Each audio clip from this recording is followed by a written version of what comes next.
East Copperbelt Province brings to you The Lens, a program designed to bring insightful information on economics, mining, education, health, tourism, agriculture, environmental issues, sports, entertainment, current affairs, and many issues affecting the well-being of society.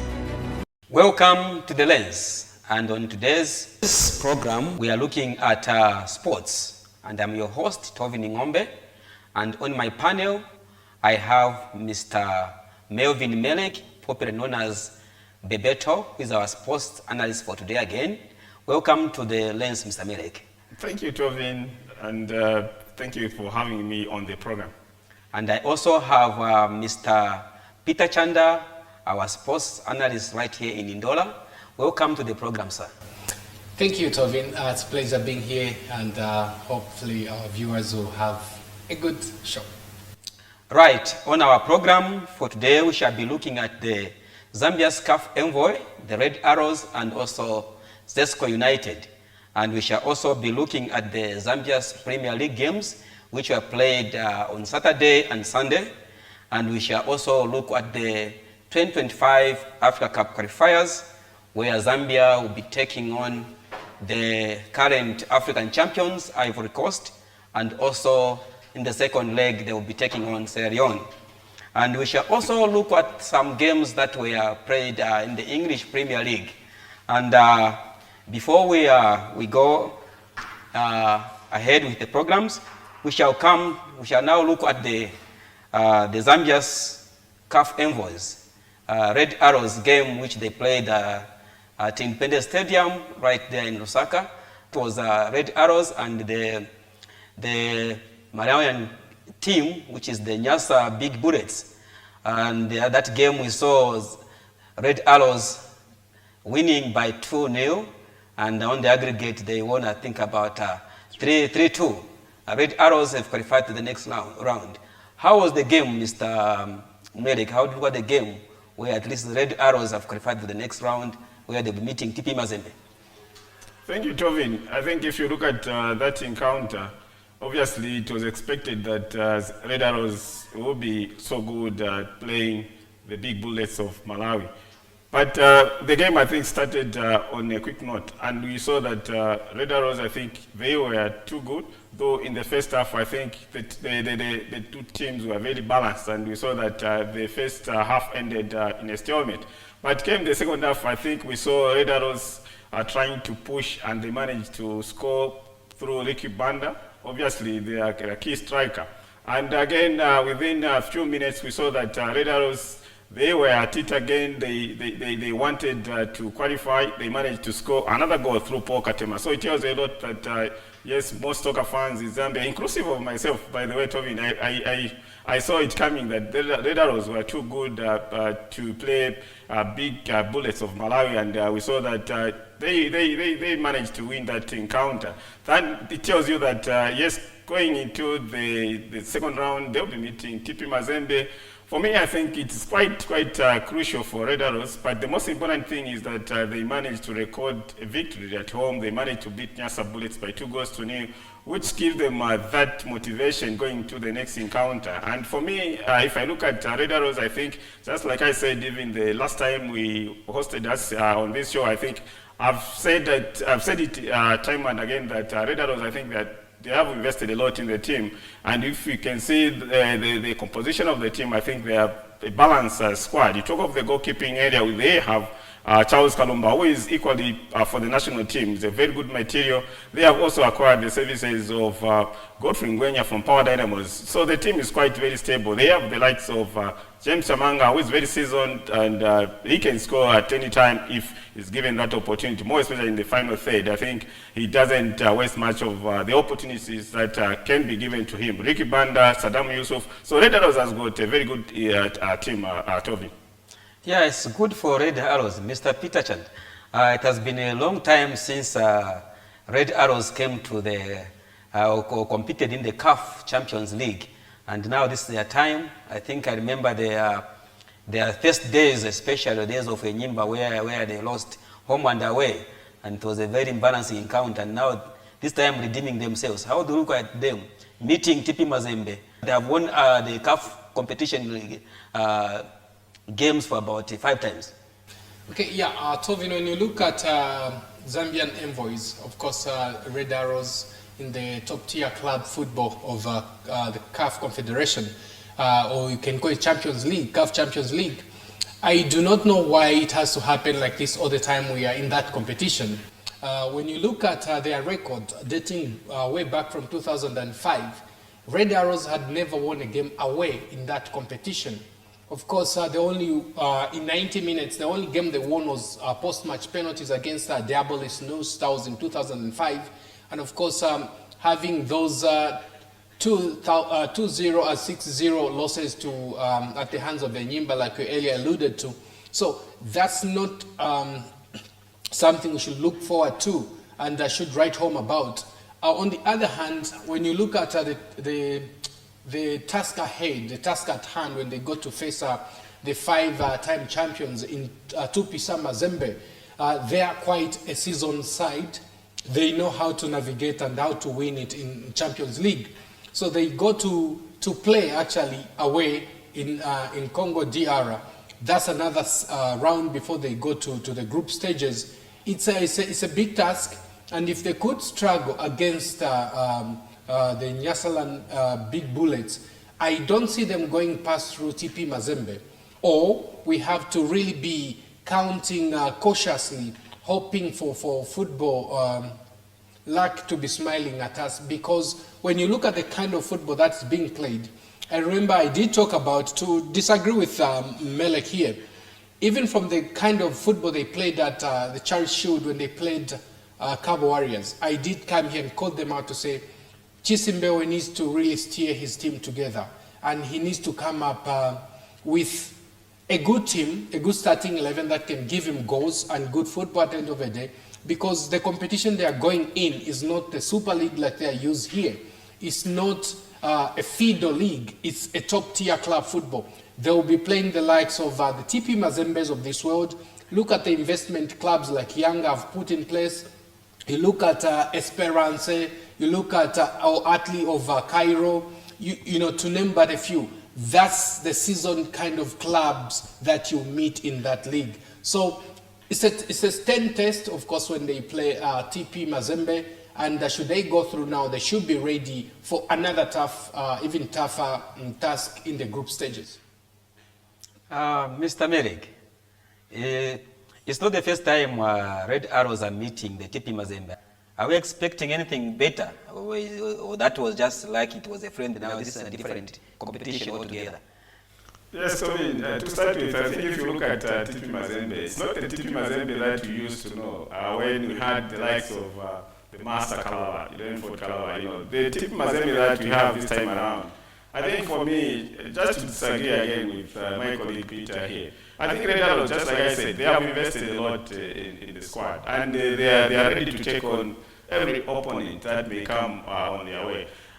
You know, they have participated, they have taken on Yanga, they played in Tanzania, they played and they lifted the Sekafa. They have that experience playing at that stage. Okay, so for me, I think Red Arrows, they have what it takes. Yes, they may have struggled to beat the Big Bullets of Malawi, but the most important thing is that we saw them winning at home, and they were beaten 2-1 in Malawi. But they managed to, you know, turn around the records, and they progressed to the next round. So I think it will be a very good test, but just like I said, we are not seeing a TP Mazembe. They are beatable now. We don't have that TP Mazembe that can run over Red Arrows.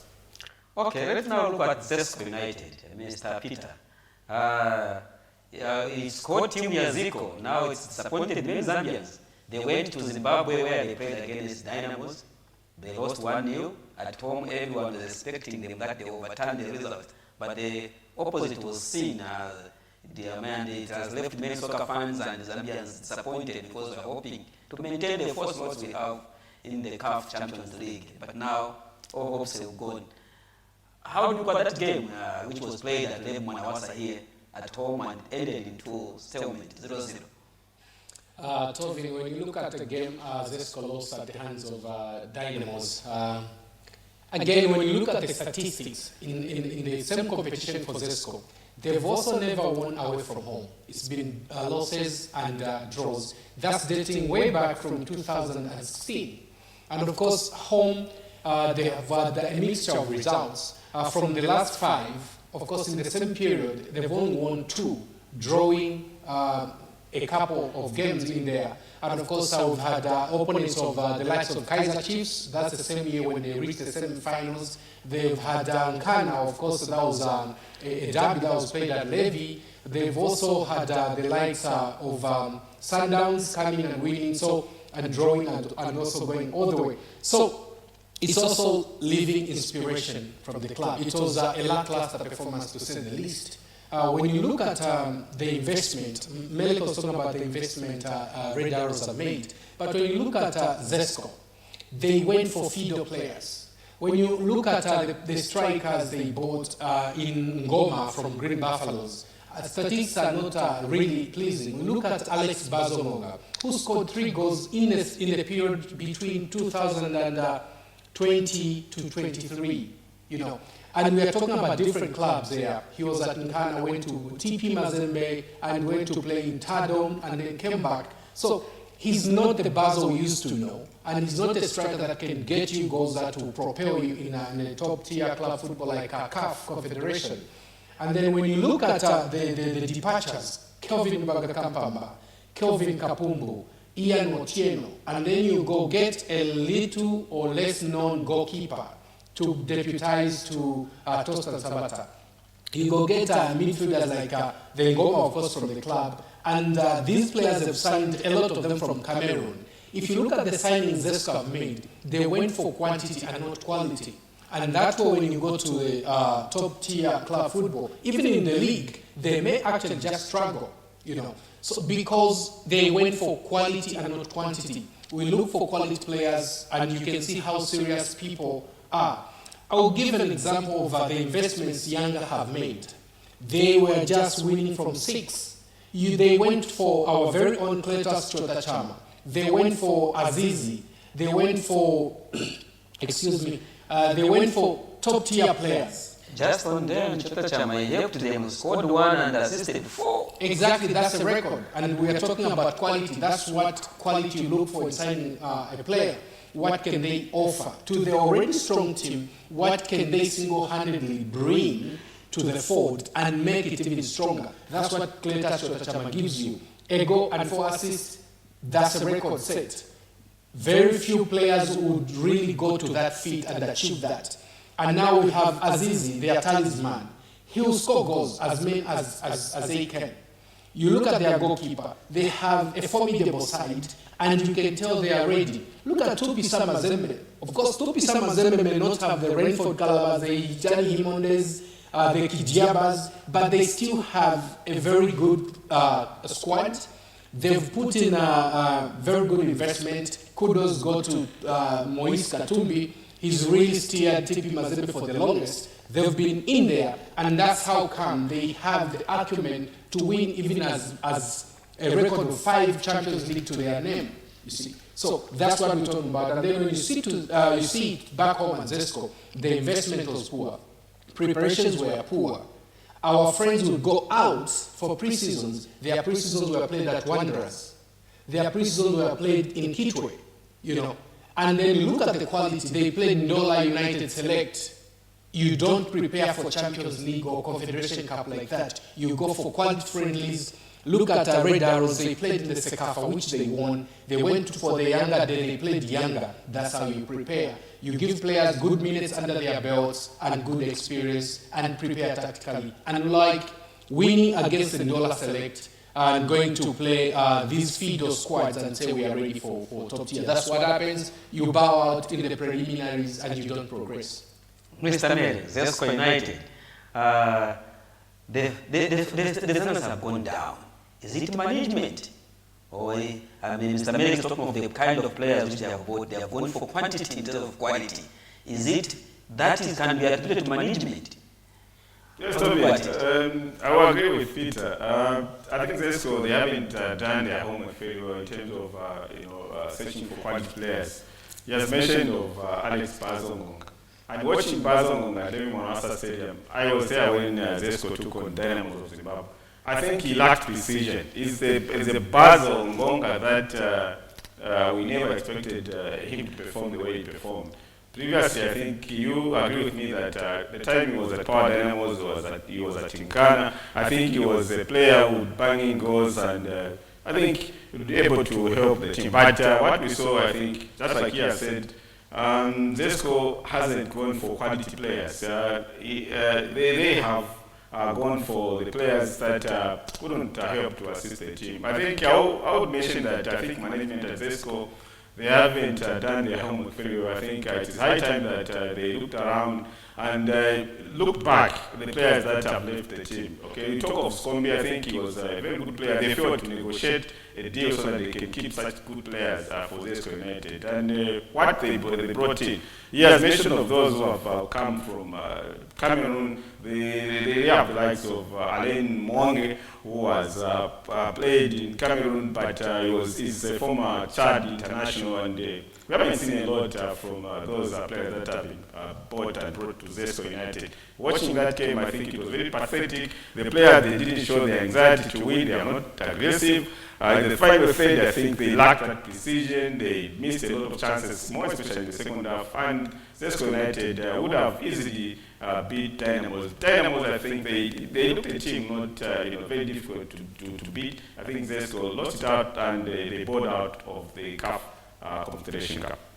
Okay, then let's just switch on to the Zambia Premier League, which we are already in week 2. The games that were played on Saturday and Sunday, we saw Mwana Radiants losing 1-0 to Green Eagles, and also Muza FC losing to Mfulira Wanderers. Oh no, that game ended actually in 0-0 stalemate, and the Kawa Warriors winning that game 2-0 against Nchanga Rangers, and also Mtondo Stars and Nkana, the Kalampas, they drew 1-1, and also Atletico Lusaka versus Napsa Stars, that game also ended in 1-1.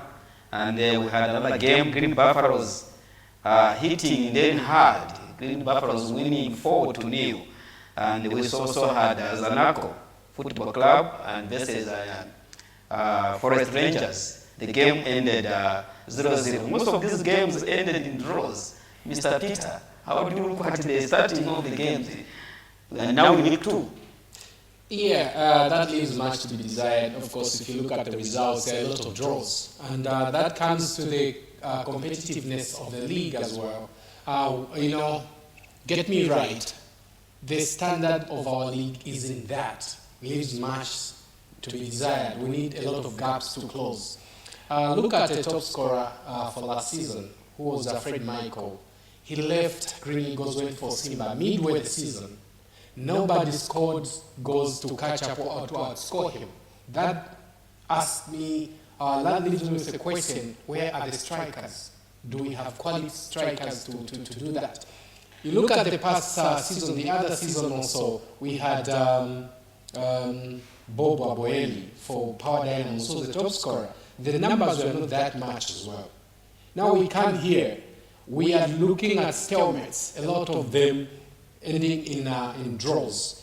We need to look at the quality of strikers we have at clubs. We also need to look at quality of players we have in the league. By the way, it's by the quality of the league that you have that will have an inverse effect on the national team as well. But if we have strikers that are not scoring at club level, look around. Patson Daka is injured. Fashion Sakala is out there. Of course, the league just started in the Saudi league. Other than that, we have the Gampanlungus here. They are not on the score sheet. We look at the Chemicals, they are not scoring. You look at Edward Chilufya, of course, scored in the Europa Conference League, but not consistent. These are the people we are relying on when it comes to the national team. So it really needs to be revisited. We need to go to the drawing board, revisit that, the quality, and also see what the problem is. And then look at what can improve the league and the national team at large. Mr. Meli, what can we do? These results, almost about 5 to 5 games ending in installments. Well, What can we do? These results, almost about 4 games, about almost 5 games ending in installments. What can we do? These results, almost about 4 games, about 5 games ending in installments. Yes, that's We are right. just in the league. Is it because people are coming from the long break of the game and now they've just started exercising each other? What could be the problem? Yeah, not really, but it's quite a long way to go, Tobin. I would say, and I want to agree that really the standards have gone down. Okay, if you compare, you go back to the heydays, when we had a lot of sponsorship. Okay, we have had a lot of sponsorship. You talk of teams which were sponsored by government-owned entities. Now, it's lacking, maybe probably because of the defunct entities, government entities. I'm talking of public enterprises. Sure, they had to sponsor the teams, okay? But then, this time around, I think corporate entities, they haven't come on board to sponsor the teams. Okay, we have just seen the latest one that is it Kalumbila put out sponsor. So that tells you a lot. And in terms of motivation, teams, they need to get sponsorship, okay, so that they try to push around. It is quite interesting to see, like we witnessed the Mopani challenge. That is a good move because that will improve the development of football. Like what happened in Frida, where the two legendary sides, Nkana, Maite, they were involved in that tournament. If corporate entities are able to come on board, then you see that development football will get back to the heydays. But the way it is, I think, indeed, it's a solid side for most of the clubs in Zambia. They lack that sponsorship. Okay. Maybe let's move on to the 2025 Africa Cup of Nations qualifiers, where Zambia will be taking on the Ivory Coast, and it will be an away game. And Ivory Coast are the current holders, but we have beaten them. Mr. Peter, how do you look at this game? Zambia will be traveling to Ivory Coast. Oh, wow. We've just been talking about poor results in the league. Now we go to the national team.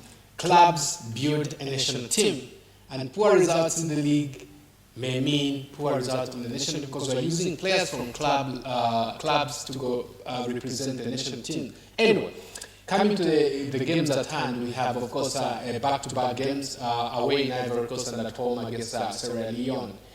These are the AFCON 25 qualifiers. We didn't do well against the likes of Ivory Coast when we went to the tournament. And of course, we've had mixed results against Ivory Coast. They look to have, on paper, they have a better squad than Zambia. And of course, looking at the injuries we have with the likes of Patson Daka, and of course with the Franklin Sonda, and the issue that's going on between Fashion Sakala and the coach. The FA hasn't come out to the public to tell us what the findings have been and what way forward for the player and the coach. And again, the other disappointing thing I might just like to bring out is from the national-wide tryouts, they said we were looking for players, but from 180 players assembled and tried, we only emerged with 2 players. For me, that's disappointing. It means even out there's no quality, or we do not know how to identify players. Those are questions that can be answered by the people that were involved. Now here, we have a game, a huge one against Ivory Coast, and Sierra Leone, looking at the form we've been in the past 10 games, there have been a lot of losses and draws for the national team. I don't see us calling Sierra Leone as pushovers also. So Ivory Coast will be tough. The best result for me would be we get a draw there and try to beat Ivory Coast and Sierra Leone back home and start from there.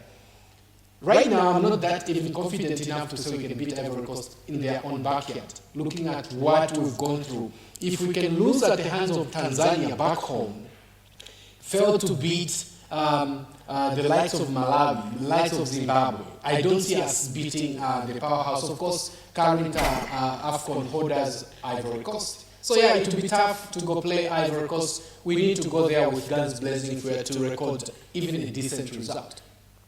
Mr. Melek, on paper we have been good, especially when we play against Ivory Coast. Maybe just the last game during the African qualifier, we were in the same group again, and this time we were met in the same group.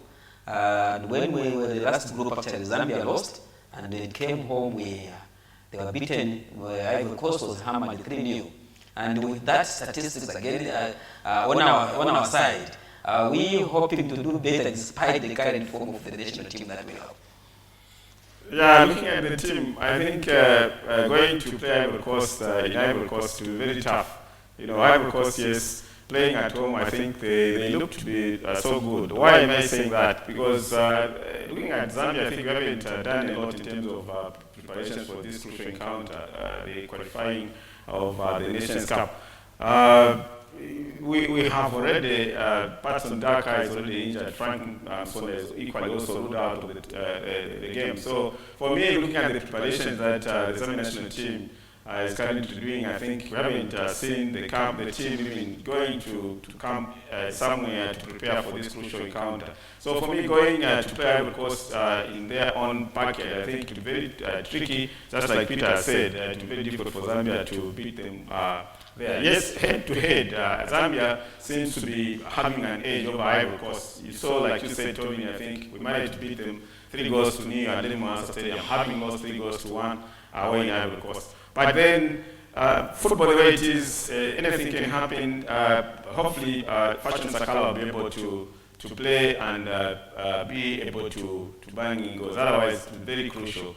Sierra Leone, equally Sierra Leone, like he has said, they are also not pushovers due to the fact that I think we haven't done a lot in terms of preparations. We are so quiet, and I don't know what really FAS is doing over the preparations of the Chipolopolo team.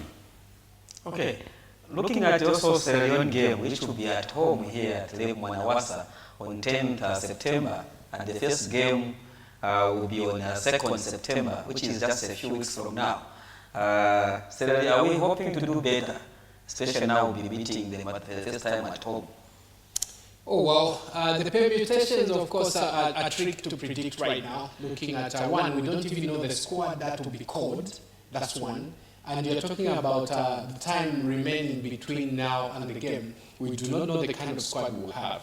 One, are we going to have a squad that aims at changing the fortunes, looking at the poor results we posted recently? And then you look at Sierra Leone, they are not pushovers, like I said, and we play home. The consolation is we're likely to have a lot of fans because the game will last 21 hours. And of course, for the first time, we're having a game that late. And it will be, of course, at Levi Mwanawasa Stadium. We may just have an edge over Sierra Leone, really.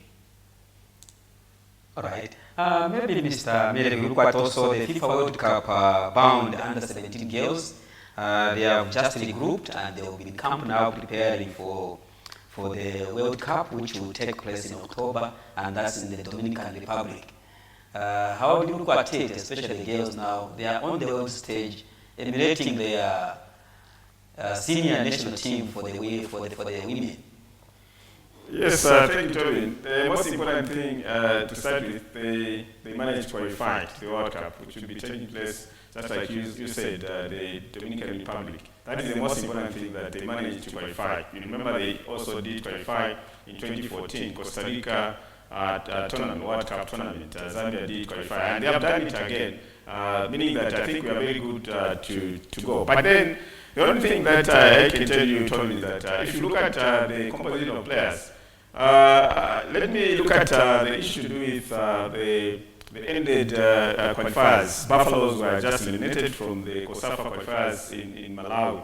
And for me, there are some key players who took part in that tournament, and they have been called to participate in the World Cup, and they are actually managed to qualify to the World Cup with Carlo Kanyembo being the coach of the team. So for me, I think when I look at the team, it is quite very tricky to say that Zambia will perform very well due to the fact that having watched the team, more especially the composition of players, just like I said, those who Carlo Kanyembo assembled, who participated with Buffaloes at in Malawi during the COSAFA qualifiers. I think they never did well, and we hope that they can improve. Because if you look at the game, they managed to beat, is it a team from South Africa? They managed to beat by 1-0, and then they lost 2 consecutive matches, which tells you a lot, because they are the same players that are going to be seen panning out in the national team, that is the under-17 Copa Princesses. So it will be very tricky unless otherwise. But it also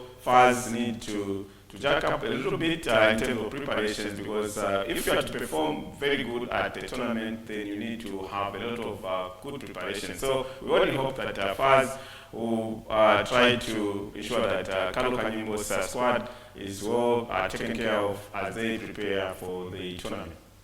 Yeah, let's look at the groups the under-17 are in. They'll be meeting Brazil, they will be also meeting Japan, and also Poland. And looking at the caliber of the under-17, and most of the teams they just play from their country, are we having a chance that we can also do a surprise that we can beat these teams as well at the World Cup stage, especially the under-17? Tovin, I hated that we have to leave it for chance. I'm not going out there to just outperform them. But of course, when you look at the group they're in, it's very tricky. Look at Brazil, you can call it the home of football. They are known for their joga bonito. And then you look at Poland, the Polish, the senior women's team is actually doing good. And then it leaves to see how should I say, developmental sides are doing. And of course, that's where the little ones, the princesses, going to have a test. As they go there, it's a litmus test. It will be difficult. I might see our girls just be whipping girls. And I hate it again to say we are leaving it for chance to see how they perform. Instead of competing, we are there to participate, as has been the case recently. Okay. Well, viewers, we are looking at sports on your program, The Lens, and I have my panel, Mr. Melvin Melek, who is also popularly known as the Beto, and I also have Mr. Peter Chanda, our soccer analyst, also here in Ndola. And we are looking at sports today, and now we can now zoom in on The Lens to English Premier League. Games that were played on Saturday and Sunday. We'll just start with the games that were played on Sunday. We had Bournemouth drawing Newcastle 1-1, and Wolves losing to Chelsea 2-6. Chelsea becoming the victors there. We had Liverpool. I'm sure Mr. Melek is happy now. Mr. Melek is happy because Chelsea got the day. They won 2-0 against Brentford. And the rest of the games that were played on 24th August, we had Brighton also humbling the Manchester United. And I'm sure most soccer fans in Zambia were also very sad. And I'm sure Lusaka was painted the red. And after they lost, I'm sure everyone disappeared. They are nowhere to be seen. Brighton, they won 2-0. 2-1, Crystal Palace, 0, and West Ham United, they won that game by 2. Fulham, 2, and Leicester City, the team where Patson Daka is playing his games there, they lost 2-1. And Patson Daka is injured, he was never featured there. Manchester City, they won that game against Ipswich, 4-1. And Soton was 0, and Forest Rangers, they won that game by 1-0. Tottenham also humbled Everton 4-0. Aston Villa, they lost to Arsenal 2-1, and Mr. Chanda was happy that the Gunners won that game 2-0. How do you look at the games, Mr. Chanda? Of course, in the it's Premier League. Tovin, is too early in the season, but of course that's how slowly the league shapes up. You know, the EPO is competitive, and its competitive nature. We've seen only 4 clubs, of course, keeping the 100%. Of course, we can't leave the likes of Liverpool, Arsenal, Man City in there. They've kept their 100% record, and of course, their defensive woes continue at Manchester United being beaten by Brighton. They had to leave it late.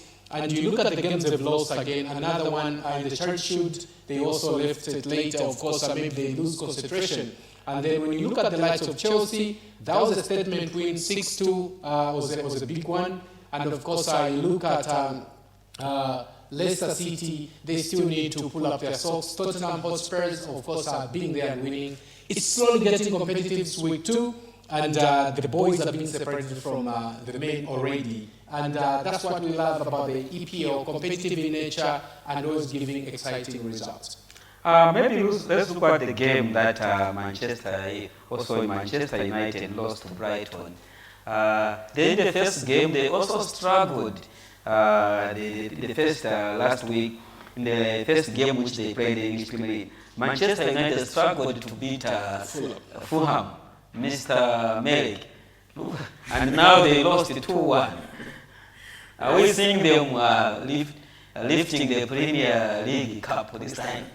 It will be quite a mountain to climb, Tobin, for Manchester United, because if they can start the league just like the way they have started, you have right to put it that the first game that they played, they struggled to win the game they played against Fulham, and then they were beaten just over the weekend by Brighton, by 2-0. So for me, I think Manchester United, typical Manchester United, that's the way I may say that the league has started. But what I can tell you, Tobin, is that it will be very difficult for Manchester United. They just need to improve on obviously their midfield and the final third, because that's where the problem is. If they are able to score goals, then you see that they'll be able to record the wins. But the way it is, I think they have started on a very bad patch. Hopefully, they are going to improve as the league gets more interesting. Let's look at Arsenal, Mr. Peter. They almost actually won the English Premier League last season, and here they are also starting the season with a bang. Do you have hope that they may do better this time than the way they did last season? Yeah, surely. Tovin, if you look at the acquisitions they've added to the squad, you look at Ricky Calafiori, they've also on the verge of announcing Mikel Merino from Real Sociedad. And they've also brought in Julian Timber was there, but he was injured, but he's fully fit and playing. And they had to make sure that David Raya, their goalkeeper, transfer is moved from loan, transition to permanent. And looking what they have, of course, they also, if they keep their players fit, we know Gabriel Jesus already is injured, but the likes of Thomas Partey staying fit, Declan Rice in the mid-ticking, of course, the Odegaard of this world, Bukayo Saka. Bukayo Saka is already on song, having assisted twice and scored already from 2 games. That's what Bukayo Saka brings on the field. So, yes, they fell short last season, of course, just by goal difference. That's how they've been progressing. This time around, if they can get as many goals through the likes of Kai Havertz, Leo Trossard, they can just peep through Manchester United. And the win they had at Villa Park, if they had won any of the 2 legs at the Emirates or at Villa Park against Villa, they would have been champions. Because Villa is the only squad that managed to beat them home and away, but they managed to get 3 points, which is good. 3 points on the road, and they come back trying to, again, of course, trying to peep the big boys, Man City, who've been winning it for fun, to try and peep them and win the EPL this time around. Let's look at Liverpool as well. Actually, their coach, the coach in the last season, is no longer with them. They now have a new manager there. Mr. Klopp must be resting somewhere. But despite having a new manager, they have started the season on a good note as well by beating Brentford. It's a good team as well, but they managed to beat them 2-0. We're expecting them to do better this time as well. Maybe even having the hopes of winning the Premier League. Yes, quite interesting. Yes, Liverpool started the league on a very good note. They just recorded a 2-0 win over Brentford United. That was very good for Slot as the new coach for Liverpool. Yes, he has taken over from Klopp, which is very good because he has also continued the build-up from where Klopp left. So we're yet to see how Liverpool will really perform as a league, get at the climax. But what I can say, Mr. Tommy, is that I think Liverpool has got what it takes. Okay, if you look at Luis Diaz, I think he has been so enterprising for Liverpool. You saw how he scored that very good goal when they took on Brighton just over the weekend. I think that was a very good build-up. Okay, it started from the clearance from Ibrahim of Brighton, but then Mo Salah took the mantle, released the ball to Diaz, and Diaz was so good in the final third, and he managed to slot in that goal, which made Liverpool to win by 2-0. So for me, I think, yes, I'm glad in Liverpool. I'm a fan of Liverpool, and I'm keen to see how Liverpool will try to win this league. All right. If you are joining us, you are watching The Lens from our Indora studios here, and we are looking at sports. And on my panel, I have Mr. Melvin Melek, and also I have Mr. Peter Chanda, and we are discussing sports. And right now, let's look at the first National League One, National League, which was formerly known as Division 1. Week 2, which they played over the weekend here. We had Chirun United losing 1-3 against Kafue Celtics, and we also had Konkola Blades winning that game against Mpungu Harbour. We had also Kafue Eagles losing to River Plate by 2-0. And we also had Chipata United losing 1-0 to Trident. These are the people from Trident, the team from Northwestern. And also we had Chambesh losing to Agria Stars. That was actually 1-0. We had Quito United losing to Indora United, 1-0 as well. We had Kansashi Dynamos winning one. Kansashi Dynamos had 1. Prison Leopards also 0. We had also Mine United Football Club. They drew 1-1 against Young Green Buffaloes.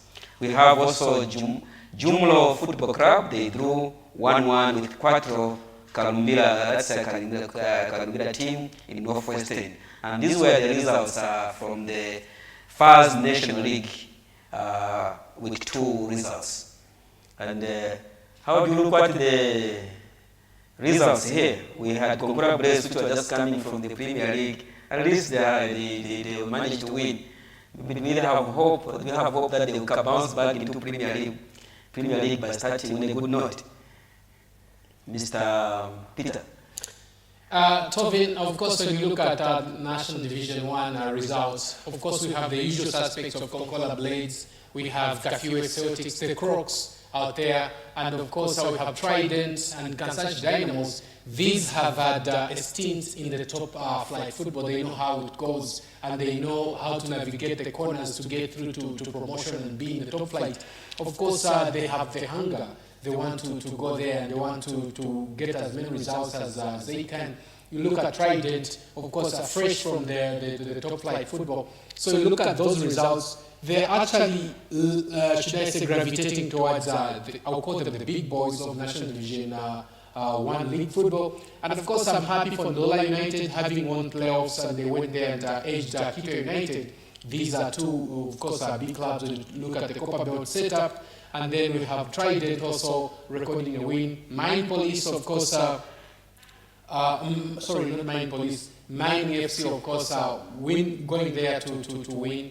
So yeah, it always comes down to the likes of Kafue Celtics, Trident, Kansashi, as well as maybe just to give a little chance to Quito United to go there. Of course, Konkola Blades, they would want to bounce back and have a chance at the top tier club football in Zambia.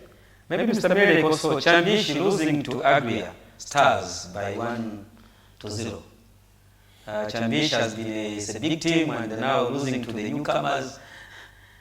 It has been tricky for Chambeshi. I think for the last 2 seasons, I think they haven't done very well.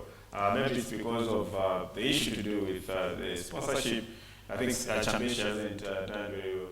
But I think Aguera Stars, like you put it, this season, for me, I think they have recorded 2 out of 2. They have the last weekend they did win, and this time around they managed to beat Chambeshi, so they are on 6 points. But all in all, I think if you look at the National League, it's quite a very difficult league in Zambia, because there are a lot of things involved. Just to travel, logistical issues are involved. But then the teams look out, Tobin. I'll tell you that there's Kansashi Dynamos, who have also recorded 2 out of 2. They managed to beat Ndola United at Musa Kasonga Stadium. The first game, they managed to beat them 2-0. and then they went on to beat Prison Leopard, who were last season relegated to play in the National League. They beat them at their own backyard in Northwestern by a goal to nil. So they are on 6 points. And then if we talk of Sharp Konkola Blades, they have also recorded 2 out of 2. So for me, I think based on Chambeshi at the helm of Sharp Konkola Blades is also doing it. I think he has envisioned to return back to the Elite League. No wonder Konkola Blades have also just set their turn to ensure that they just bounce back. So Konkola Blades have also recorded 2 out of 2, and they are on 6 points. So it's quite very interesting, and we are here to see how this National League will end. Who will be the champion? All right, whatever goes on must calm down, and we have just nearing our end of our program. Maybe your last word, Mr. Peter, concerning the games. We have the Zambians Envoys, the Red Arrows, still in the contention in the CAF Cup. We also have the Zambian national team preparing for the African qualifiers. We have the under-17 preparing for the World Cup. Your last word concerning these teams preparing for the major tournaments. Of course, it's been an eventful weekend. Of course, our footballing clubs and nations have been together. And of course, look at Zesco United bowing out. It's no time for grieving. It's going to the drawing board and see what went wrong, what could have been, and do better in the league so that they can qualify and go better. And of course, kudos to Red Arrows, the Airmen, their own hope we have representing Zambia. It will be an uphill battle against Tupisa Mazembe, but it can be done. And then for the Little Princesses, as they prepare for the Dominican Republic Under-17 World Cup, we urge Carol Kanyemba and her technical team to put everything together so they can go there and not just participate, but compete and, of course, bring the glory to Zambia. And, of course, for the Chipolopolo, preps have to go in seriously and look at the Ivory Coast and Sierra Leone and hope we make a cut again at the AFCON tournament. Mr. Melek, your last words as well as we conclude the program concerning the major tournaments that the Zambian national team, the Under-17, and also the Red Arrows, what they are going, the preparations that are taking place. Yes, thank you so much, Tobin. Yes, Zesco United put it out in the CAF Confederation Cup, but then it's good that Red Arrows managed to progress, and they'll be taking on TP Mazembe comes 16th of September. They'll be playing at Koroma Stadium, the first leg, before going to Congo, where they will play the return leg.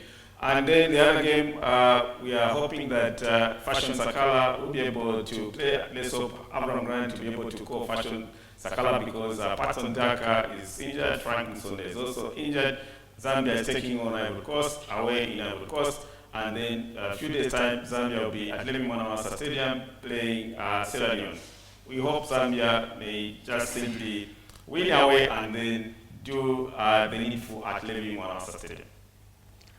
Well, viewers, we have come to the end of our program, and we are discussing football on your program, the lens coming from the Copper Belt, the Indora Studios, and my guests or my panelists. I had Mr.